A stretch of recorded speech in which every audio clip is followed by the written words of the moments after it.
Thank you for joining me. This is Pam with Pam Richards Paper and Ink, and today I'm going to show you how I colored the Thoughtful Poppies stamp from the Tons Stamps and used it to make a card, and I'll link to my card in the description below.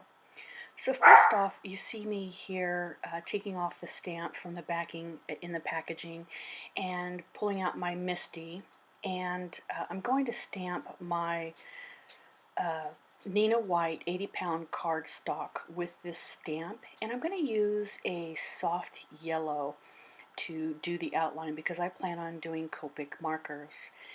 I also thought I would color in a couple of these bumblebees and put on my card, but I ended up not using them. So I like to use a permanent ink when I am doing my outline for Copic coloring because you don't want the alcohol inks from the Copics to spread the ink in your outline of your stamp. And I have found that these Stampin' Up! Inks work fine for that. Now, this came out a little bit darker than I preferred, so in the future I would probably do second generation stamping on this stamp so that the yellow wouldn't be quite so dark. But it wasn't a problem for me because how I color is I first lay down my layer of Copic markers, and that's just to kind of get in the general overall shading of the design. I'll pick out a lighter, a medium, and a darker color, and in this case I used greens, pinks, and reds for my leaves around the flowers, and then of course the flowers themselves were in pinks and reds. And the solid yellow from the stamp that has the solid leaves, I left it that color and I just put the shading in using some warmer tones, but not quite brown. They were kind of like a mustard yellow.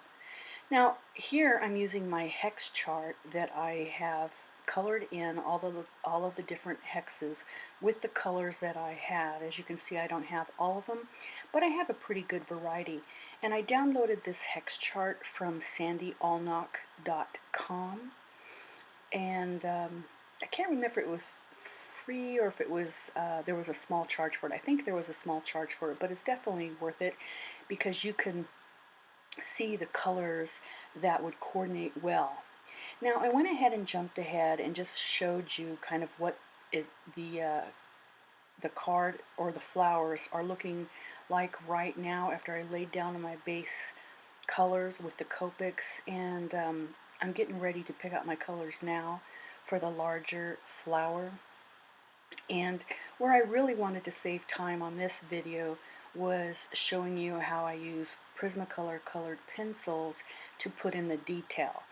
So as you can see here, I'm just putting in a little bit more color with my greens, and my reds, I have one that was just overfilled, and if you do that, you'll often get little drips or blurps is what I call them.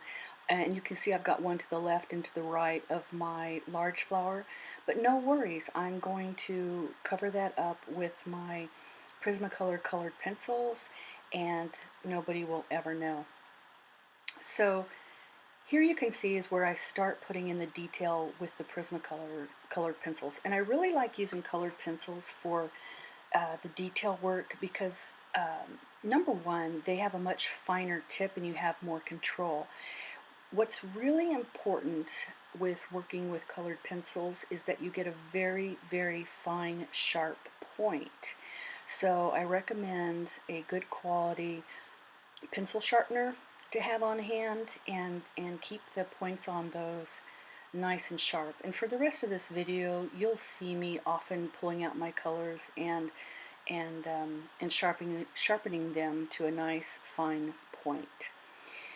So for the rest of this video, I'm going to let you pretty much just watch me color and just enjoy the coloring process. And at the end, I will put a couple pictures of the finished card, just to kind of give you an idea of what this coloring project actually turned out to be. I will tell you that when I was doing this, I was taking my time. I was watching a movie, and that's typically the way I do my cards. I'll be watching a movie. I kind of listen and glance up every now and then while I'm doing my coloring, and that's pretty much how I do uh, my coloring work. Now, when I'm concentrating on art journaling or an art project, that's a little bit different. I typically don't even have music on, and I like to just kind of get lost within myself when I'm doing the process. But with coloring like this, it's kind of, mindless for me, and so I just turn on the TV and I'll listen to that or radio show or something like that. So anyway, I'll go ahead and put some pictures. If you want to skip through the coloring, feel free to. It took me 2.5 hours to color this in and get all the detail work. Now that's quite a bit of time, and I'm sure for a lot of you, you could do it in much less time. But again, I was doing it while I was watching a movie, and I wasn't in a hurry. And then the card itself took me about an hour and a half to make as well. So as I said, I'll link to that in the description below, and you're welcome to check out that card and leave your thoughts for me on both this video and on the card making video itself. And tell me if you like to see these kinds of videos. If so, I'll make more in the future. I've held off on this kind of thing because number one, it is quite a bit of work to edit them and everything, but more importantly, I wasn't even sure if there would be an interest for them. So please let me know your thoughts on that, and I appreciate you checking out my video. And as always, I want to wish you a wonderful and blessed day. Thank you. Bye-bye.